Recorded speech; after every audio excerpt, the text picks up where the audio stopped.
Imagine the world collapsing around you, markets crashing, storms raging, people panicking. Most of us would lose control, but the Stoics believed that even in the midst of chaos, the calmest person in the room is the strongest.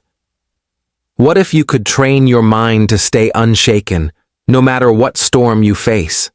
Today, we'll explore how Stoicism can teach us calm in chaos, with lessons from Marcus Aurelius, Seneca, and Epictetus, and how you can apply their timeless wisdom to modern challenges. Setting the stage. Why calm matters. Chaos is not new. Wars, plagues, betrayals, natural disasters. These were the daily realities of the ancient world. Yet the Stoics didn't crumble. They turned philosophy into armor. For them, calm wasn't weakness, it was power. When life becomes unpredictable, one person who remains composed gains clarity, makes better decisions, and avoids adding to the chaos. The Stoics called this state ataraxia, a tranquility of the soul. And this calm wasn't passive. It wasn't sitting back and doing nothing. It was the ability to stay steady, to think clearly, and to act with virtue even when everything seemed to fall apart. Lesson 1. Marcus Aurelius, the Emperor in Chaos. Marcus Aurelius, the philosopher king, lived during one of Rome's darkest times. Constant wars, political turmoil, and the Antonine Plague. Every day, he carried the weight of an empire. Yet his meditations are not filled with panic.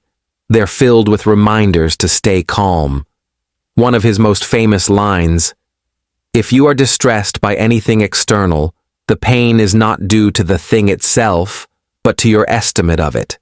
And this you have the power to revoke at any moment." For Marcus, chaos was never outside. It was inside the mind. If you train your perception, you can face disaster without being destroyed by it. Modern application.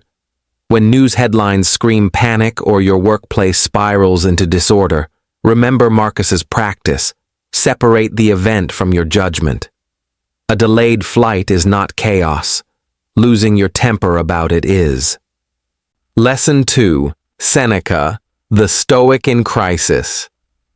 Seneca, the great Roman statesman, lived through betrayal, exile, and the constant threat of death under Emperor Nero. Yet his writings show remarkable serenity. He taught that much of our suffering is imagined chaos. We suffer more often in imagination than in reality. Seneca warned that people create storms in their own minds long before the real storm arrives. By anticipating hardship, he argued, we rob chaos of its surprise. This practice, premeditatio malorum, or the premeditation of evils, was about mentally preparing for worst-case scenarios so they wouldn't crush you when they came. Modern application. Worried about losing your job? Picture it. Imagine how you'd adapt. Suddenly, the fear loses its grip. This doesn't make you pessimistic. It makes you resilient. Lesson 3. Epictetus, freedom in self-control. Epictetus was born a slave. He knew firsthand what it meant to live in chaos where nothing external could be controlled. Yet he taught, it's not what happens to you, but how you react to it that matters. His core principle was the dichotomy of control. Some things are up to us, some are not. Chaos often comes from trying to control what's outside our reach. Peace comes from focusing only on what is truly ours, our actions, our judgments, our character. Modern application, the traffic jam, the storm, the criticism of others, you can't control. Your patience, your choices, your mindset, you can. This is where calm lives. Practical Stoic techniques for calm in chaos. Pause before reacting. The Stoics practiced the gap between stimulus and response. When chaos strikes, breathe before reacting. Example: instead of lashing out in an argument, wait a moment, gather yourself, then choose a measured response. Negative visualization, premeditatio malorum. Picture difficulties in advance. This removes shock when they appear. Example: athletes visualize tough matches before they play. Stoics visualized hardships before living them. The view from above. Imagine yourself from a higher perspective, looking down at Earth. Suddenly, your chaos becomes a tiny dot in the cosmos. Example: a stressful deadline may feel smaller when you remember that 1,000 years from now, it won't matter. Voluntary discomfort practice. Small hardships, cold showers, fasting, walking instead of driving, to train your mind that you can endure discomfort. Example: if chaos brings sudden loss, you're already trained not to depend on luxury. Focus on virtue for Stoics. Virtue, wisdom, courage, justice, self-control was the only true good. Chaos cannot rob you of these unless you let it. Ancient chaos versus modern chaos. Then, plagues, invasions, emperors gone mad. Now, social media outrage, financial instability, job insecurity, climate anxiety. Different forms, same human reactions. The Stoics remind us that while we cannot control history's storms, we can control the captainship of our soul. Modern examples of Stoic calm.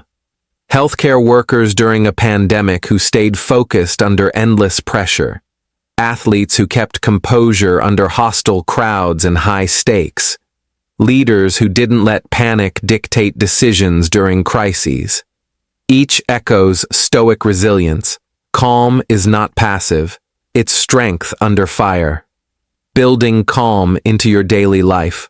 Morning reflection. Ask, what chaos might I face today?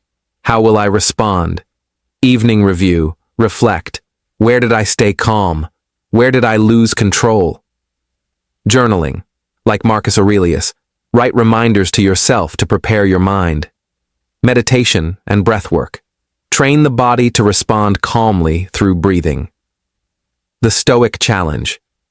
The next time chaos comes, big or small, treat it as training. Instead of thinking, why me? Think, this is my chance to practice. Stuck in traffic?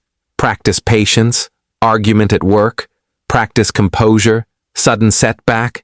Practice resilience.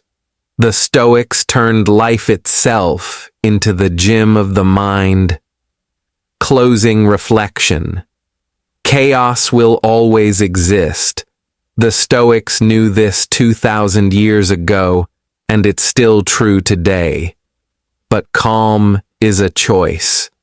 Marcus Aurelius, Seneca, and Epictetus each lived through storms, yet their wisdom survived because they practiced calm not as theory, but as daily action.